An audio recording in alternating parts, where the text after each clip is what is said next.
Ikalabing-dalawang kabanata. Ang talinghaga tungkol sa masasamang magsasaka. Nangaral si Jesus sa mga tao sa pamamagitan ng mga talinghaga. Sinabi niya, may isang taong nagtanim ng ubas sa kanyang bukid. Pinabakuran niya iyon at nagpagawa siya ng pisaan ng ubas. Nagtayo rin siya ng isang bantayang tore. At pagkatapos ay pinaupahan niya ang kanyang ubasan sa mga magsasaka at pumunta siya sa malayong lugar. Nang panahon na ng pamimitas ng ubas, pinapunta niya ang isang alipin sa mga magsasakang umuupa ng kanyang ubasan para kunin ang parte niya. Pero sinunggaban ng mga magsasaka ang alipin at binugbog at pinaalis ng walang dala. Nagsugo ulit ang may-ari ng isa pang alipin. Pero ipinahiya nila ito at hinampas sa ulo. Muli pang nagsugo ang may-ari ng isa pang alipin, pero pinatay nila ito. Marami pang isinugo ang may-ari, pero ang iba'y binugbog din, at ang iba'y pinatay. Sa bandang huli, wala na siyang maisugo, kaya isinugo niya ang pinakamamahal niyang anak. Sapagkat iniisip niyang igagalang nila ang kanyang anak. Pero nang makita ng mga magsasaka ang kanyang anak, sinabi nila, narito na ang tagapagmana. Hali kayo, patayin natin siya para mapasa atin na ang lupang mamanahin niya. Kaya sinunggaban nila ang anak, pinatay at itinapon sa labas ng ubasan. Pagkatapos, nagtanong si Jesus, ano kaya ang gagawin ng may-ari ng ubasan? Tiyak na pupuntahan niya ang mga magsasaka at papatayin. Pagkatapos, pauupahan niya sa iba ang kanyang ubasan. Hindi niyo ba nabasa ang talatang ito sa kasulatan? Ang batong tinanggihan ng mga tagapagtayo ng bahay ang siyang naging batong pundasyon. Gawa ito ng Panginoon at kahanga-hanga ito sa atin.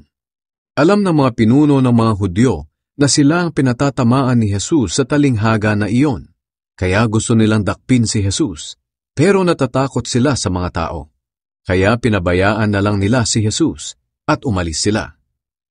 Ang tanong tungkol sa pagbabayad ng buwis. Pinapunta ng mga pinuno ng mga Hudyo kay Jesus ang ilang Pariseyo at ilang tauhan ni Herodes upang subaybayan ang mga sinasabi niya para may maiparatang sila laban sa kanya. Kaya lumapit sila kay Jesus at nagtanong, Guro, alam po naming totoo ang mga sinasabi niyo at wala kayong pinapaboran sapagkat hindi kayo tumitingin sa katayuan ng tao. Kundi kung ano ang katotohanan tungkol sa kalooban ng Diyos ang siyang itinuturo ninyo. Ngayon, tama po ba na tayong mga Hudyo ay magbayad ng buwis sa emperador ng Roma? Dapat po ba tayong magbayad o hindi? Pero alam ni Jesus na nagkukunwari sila, kaya sinabi niya, bakit ninyo ako sinusubukang hulihin sa tanong na iyan? Magdala nga kayo rito ng pera at titingnan ko. Dinalhan nga nila ng pera si Jesus. Nagtanong si Jesus, kaninong mukha at pangalan ang nakaukit sa pera? Sumagot sila, sa emperador. Kaya sinabi ni Jesus sa kanila, ibigay ninyo sa emperador ang para sa emperador, at sa Diyos ang para sa Diyos. Namangha sila sa kanyang sagot. Ang tanong tungkol sa muling pagkabuhay. May mga Saduseyo na lumapit kay Jesus at nagtanong, ang mga taong ito ay hindi naniniwala sa muling pagkabuhay. Sinabi nila, Guro, ayon po sa batas na isinulat ni Moises, kapag ang isang lalaki ay namatay na walang anak sa kanyang asawa, dapat ay pakasalan ng kapatid niyang lalaki ang naiwan niyang asawa para magkaanak sila para sa kanya. Ngayon, may 7 magkakapatid na lalaki. Nag-asawa ang panganay at namatay na walang anak. Kaya ang byuda ay napangasawa ng ikalawang kapatid. Pero namatay din siya nang wala silang anak. Ganoon din ang nangyari sa ikatlo hanggang sa ikapitong kapatid. Namatay silang lahat ng walang anak sa babae. At sa huli namatay din ang babae. Ngayon sa araw ng muling pagkabuhay ng mga patay, sino po sa 7 ang magiging asawa ng babaeng iyon dahil napangasawa niya silang lahat? Sumagot si Jesus, maling-mali kayo. Dahil hindi ninyo nauunawaan ang kasulatan at ang kapangyarihan ng Diyos, sapagkat sa muling pagkabuhay ay wala ng pag-aasawa. Magiging tulad sila ng mga anghel sa langit. Tungkol naman sa muling pagkabuhay, hindi nyo ba nabasa ang isinulat ni Moises? Noong naroon siya sa mga nagliliyab na mababang punong kahoy, sinabi sa kaniya ng Diyos, "Ako ang Diyos nila Abraham, Isaac at Jacob." Hindi siya Diyos ng mga patay, kundi ng mga buhay. Kaya maling-mali kayo. Ang pinakamahalagang utos. May isang tagapagturo ng kautusan doon na nakikinig ng pagtatalo nila. Napakinggan niyang mahusay ang sagot ni Jesus, kaya lumapit siya at nagtanong din, "Ano po ba ang pinakamahalagang utos?" Sumagot si Jesus, "Ito ang pinakamahalagang utos. Pakinggan ninyo mga taga-Israel, ang Panginoon na ating Diyos ang natatanging Panginoon. Kaya mahalin mo ang Panginoon mong Diyos ng buong puso, ng buong kaluluwa, ng buong pag-iisip, at ng buong lakas. At ang pangalawa ay ito, mahalin mo ang iyong kapwa tulad ng pagmamahal mo sa iyong sarili.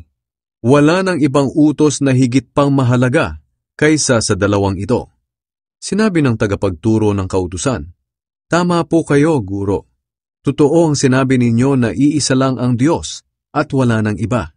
At kailangang mahalin siya ng buong puso, ng buong pag-iisip, at ng buong lakas. At kailangan ding mahalin ang kapwa tulad ng pagmamahal natin sa ating sarili. Higit na mahalaga ito kaysa sa lahat ng uri ng handog na sinusunog at iba pang mga handog." Nang marinig ni Jesus na may katuturan ng mga sagot nito, sinabi niya rito, "Malapit ka nang mapabilang sa kaharian ng Diyos." Mula noon, wala nang nangahas na magtanong kay Jesus. Ang tanong tungkol sa Kristo. Nang minsang nangangaral si Jesus sa templo, tinanong niya ang mga tao, "Bakit sinasabi ng mga tagapagturo ng kautusan na ang Kristo raw ay lahi lang ni David? Samantalang si David na mismo na pinatnubayan ng banal na Espiritu ang nagsabing, 'Sinabi ng Panginoon sa aking Panginoon, maupo ka sa kanan ko hanggang sa mapasuko ko sa iyo ang iyong mga kaaway.'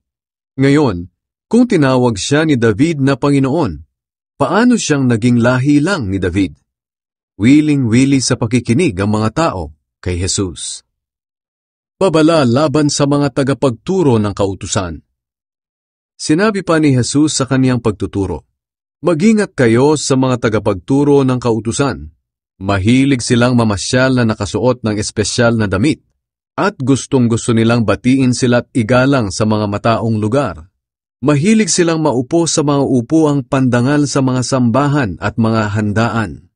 Dinadaya nila ang mga byuda para makuha ang mga ari-arian ng mga ito, at pinagtatakpan nila ang mga ginagawa nila sa pamamagitan ng mahabang pagdarasal. Ang mga taong ito'y tatanggap ng mas mabigat na parusa." Ang kaloob ng byuda. Umupo si Jesus malapit sa pinaglalagyan ng mga kaloob doon sa templo at pinagmamasda ng mga taong naghuhulog ng pera. Maraming mayayamang naghulog ng malalaking halaga. May lumapit doon na isang mahirap na byuda at naghulog ng 2 pirasong barya. Tinawag ni Jesus ang mga tagasunod niya at sinabi, "Sinasabi ko sa inyo ang totoo. Mas malaki ang ibinigay ng byudang iyon kaysa sa lahat ng nagbigay, sapagkat silang lahat ay nagbigay lang ng sumobrang pera nila.